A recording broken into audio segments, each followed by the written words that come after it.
kanina, baga kong pumasok para makapagpuan ng ganito. Ipak ng tawag ng Beetlejuice. Kasi kapag kung naalala nyo, may kinuha ko nito, pero hindi ko natanggal, di ba? Tapos, hindi rin natin natikman kung lasa. Kaya sa mga nagtatanong, ito na po, kasagutan sa inyong tanong.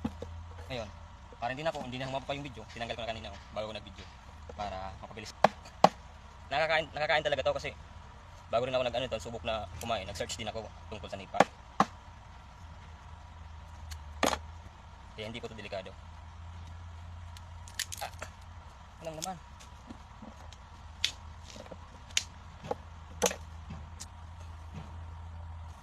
Ito may nakuha na tayo guys, oh.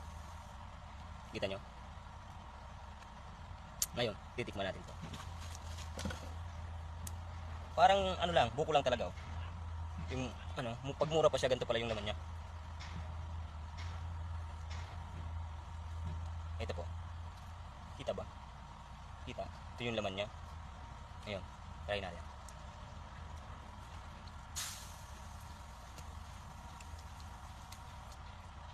Marami siya, matamis siya. Parang buko lang din talaga. Tama yung sabi ng iba na alam mo din ito, parang buko lang daw. Oh, ayun. Ngayon, alam niyo na po kung ang lasa. At nakakain po to.